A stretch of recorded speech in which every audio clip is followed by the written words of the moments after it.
Hey guys, welcome back to the Friday Vlog, where we discuss activity that goes on here with the BuzWeaver channel. That includes things like current events, headlines that are in the news, pop culture, social media, technology, and items of interest that come up during the week that allow us to have a little bit of a dialogue. I want to welcome all of you guys from New Tech and, of course, all of you here on YouTube for your guys' continued support. We start things off from NPR. Democrats are crying foul as House Republicans sort key committee assignments. Representative Adam Schiff and Eric Swalwell accused House Speaker Kevin McCarthy of political vengeance for blocking the California Democrats from serving on the House Intelligence Committee.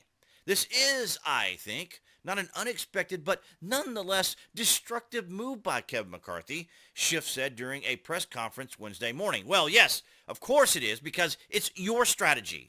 It's the Democrat strategy to attack their political opponents under various different auspices that don't necessarily fall in line with actual evidence. McCarthy rejected a request from House Minority Leader Hakeem Jeffries to keep Schiff and Swalwell on the committee. Both members previously served on the panel, with Schiff serving as chair from 2019 to 2022, and both were involved in the investigations and impeachments of former Donald Trump. Now, it's important to note that not only did they serve on those committees, they perpetuated a fabricated Russian collusion story, going so far as from Politico, Schiff, ample evidence of collusion in plain sight. Responding to attacks by White House counselor Kellyanne Conway, Representative Adam Schiff on Sunday insisted his criticism of the Trump administration was not wrong, saying there was ample evidence of collusion in plain sight. I used the word very carefully, the California Democrats said on ABC's This Week. I want you guys to make a note of that news channel and then the program, because it follows a theme here. Because I also distinguish time and time again between collusion, that is an act of corruption that may or may not be criminal, and proof of a criminal conspiracy. And that is a distinction that Bob Mueller made within the first few pages of his report. In fact, every act that I pointed to as evidence of collusion has now been borne out by the report. Now, you may be wondering why I read it with such intensity. And that is because in nearly every discussion and or argument and or debate I have with people over this, when I tell them about there's no Russian collusion, they will specifically, in their response, tell me that no one said Russian collusion. No one said Russian collusion. No one said Russian collusion. Adam Schiff specifically said Russian collusion. And what did we find out? From Bob Mueller himself, report finds no evidence of Russian collusion. So, in their own words, they shift language, they shift meaning, they try to change the reality of what's going on because they know they are wrong. W-R-O-N-G, wrong. Not only that, as we covered this week, an ex-FBI agent involved in Trump-Russian probe indicted for violating Russia sanctions. Now, this is going to be surrounding Swalwell from Axios, who is no friend of anyone conservative, much less the right or even Donald Trump. Exclusive. Suspected Chinese spy targeted California politicians. I like how vague they try to start all this off. A suspected Chinese intelligence operative developed extensive ties with local and national politicians, including a U.S. congressman, in what U.S. officials believe was a political intelligence operation run by China, or run by China's main civilian spy agency between 2011 and 2018, Axios found in a year-long investigation, which I find fascinating. Why didn't they just come out and say Eric Swalwell?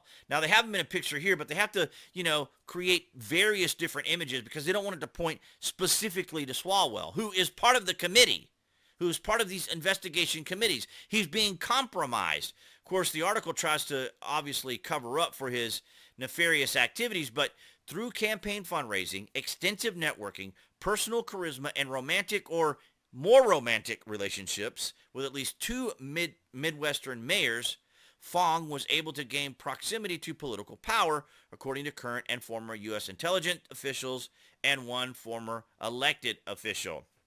So you got to go kind of right up here towards, well, through parts of the section before you get to Eric Swalwell. Fang took part in a fundraising activity for Swalwell's 2014 re-election campaign, according to Bay Area political operative and current U.S. intelligence official. Swalwell's office was directly aware of this activity, or directly aware of these activities on its behalf, the political operative said. The same political operative who witnessed Fong fundraising on Swalwell's behalf found no evidence of illegal contributions. Okay, she was involved with this individual. Now, you want to talk about being involved in spying or collusion or corruption, there you have it. Okay? Ilhan Omar responds to criticism from 9/11 victims' family. Democratic Minnesota Representative Ilhan Omar, that's a mouthful, responded Sunday to criticisms from the son of a victim of the 9/11 terror attacks over comments she made earlier this year. Omar was criticized by Nicholas Oras Jr., whose mother died in the World Trade Center attacks during a remembrance ceremony at Ground Zero in New York City last week. Oras Jr. wore a shirt with the words, "Some people did something," on CBS Face the Nation. Remember what I said? From ABC to CBS, these people are always given a platform. These people are always given an opportunity to try to explain away any sort of criticism, any sort of thing they're involved in. They try to explain it away or re-explain their particular meaning of reality. On Sunday, Omar was asked about Haros Jr.'s comment, and she understood why her March remarks before the Council of American Islamic Relations, in which she said CARE was founded under 9/11 because they recognized that some people did something. Now, you can play with all the words you want, and the reason, that is part of the reason, but the other is also her anti-Semitic remarks, which is not unusual because, of course, she has to keep up the appearances with being part of CARE because she's part of the House Foreign Affairs Committee. House Democrat leadership backed Representative Ilhan Omar after House Speaker Kevin McCarthy announced plans to remove her from the House Foreign Affairs Committee, with the head of the Democrat caucus predicting that Republicans will join him in an effort to keep her there. During a news conference Wednesday morning, House Democratic Caucus Chair Pete Aguilar from California fielded a question about Omar's potential ouster from the committee and offered a reminder that Omar is not automatically off the committee just because McCarthy made the announcement. But it's clear that these individuals, specifically Swalwell, Adam Schiff, and Swalwell Fong,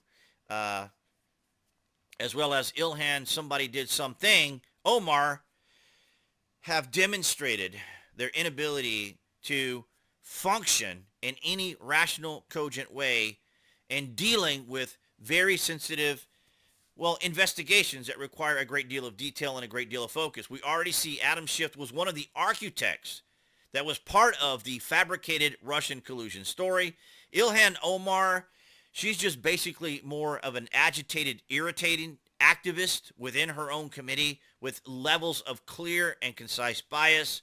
And then, of course, Swalwell was basically compromised, is basically what happened to him, because this whole time about Russian collusion, while he's being obviously funneled for information from a Chinese operative, obviously these individuals are compromised in their position and within their own personal bias. It's absolutely extraordinary, and that's what I have for you guys this Friday. All right, guys, so that's going to wrap it up for this Friday vlog. Thank you for the likes, the shares, and the comments. Below this video, you can find the various social media links that I belong to, where you can see my daily post, as well as the Amazon link if you guys are Prime members or order frequently from Amazon. You guys can use that link, go to the landing page, and search for what you're looking for. And of course, it helps out the channel here in 2022. Thank you for the likes, the shares, for those on New Tech, as well as here on YouTube, and appearing right there on the screen for all of you watching on YouTube. That would be the channel icon. You can click on that to subscribe, as well as to select notifications. That way you know when there's content here on the channel. And I'll see all you guys right there behind that camera next week.